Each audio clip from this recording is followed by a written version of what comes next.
नरेंद्र मोदी लगातार तीसरी बार प्रधानमंत्री पद की शपथ ले चुके हैं। वहीं महाराष्ट्र में कुछ ठीक नहीं चल रहा। एनसीपी को छोड़कर एनडीए के सभी घटक दलों को तो मोदी सरकार 3.0 में जगह मिली। एक सीट जीतने वाले जीतन राम मांझी ने मोदी मंत्रिमंडल में कैबिनेट मंत्री के तौर पर शपथ ले ली। लेकिन अजीत पवार गुट की एनसीपी कोटे से प्रफुल्ल पटेल और सुनील तटकरे मंत्री पद के रेस में थे, लेकिन कैबिनेट पद नहीं मिलने से एनसीपी केंद्रीय मंत्रिमंडल में शामिल नहीं हुई। बीजेपी ने एनसीपी को स्वतंत्र प्रभार राज्य मंत्री पद देने का ऑफर दिया था, जिस पर अजीत पवार राजी नहीं हुए। मोदी सरकार 3.0 मंत्रिमंडल में एनसीपी शामिल नहीं हुई, जिसके चलते सवाल ये उठ रहा है कि अजीत पवार पर बीजेपी की निर्भरता क्या नहीं रह गई है। अजीत पवार की एनसीपी एनडीए गठबंधन का हिस्सा है। महाराष्ट्र में बीजेपी के साथ मिलकर अजीत पवार की पार्टी एनसीपी चुनाव लड़ी थी और एनसीपी एक लोकसभा सीट ही जीत सकी।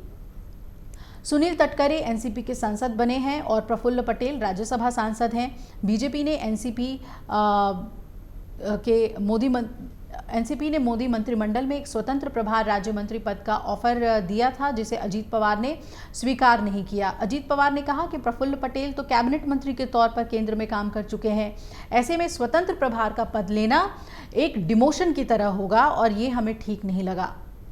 इसलिए हम रुकने के लिए कुछ दिन के लिए तैयार हैं, लेकिन हमें कैबिनेट मंत्री का ही पद चाहिए। इसलिए मंत्रिमंडल में स्वतंत्र प्रभार राज्य मंत्री पद से इनकार कर दिया गया।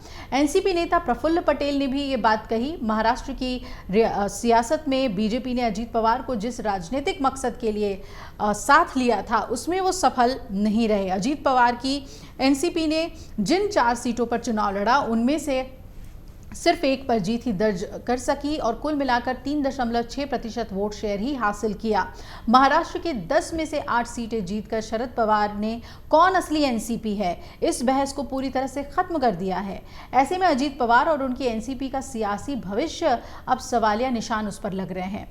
लोकसभा चुनाव नतीजे के बाद बीजेपी के साथ हाथ मिलाने के अजीत पवार के दांव ने न केवल उनके साथ शामिल होने वाले एनसीपी विधायकों के भाग्य को खतरे में डाल दिया, और इतना ही नहीं, बिहार में एक सीट जीतने वाले जीतन राम मांझी को कैबिनेट मंत्री बना दिया गया। लेकिन एनसीपी को मोदी सरकार में कैबिनेट पद की जगह पर स्वतंत्र प्रभार का ऑफर दिया गया।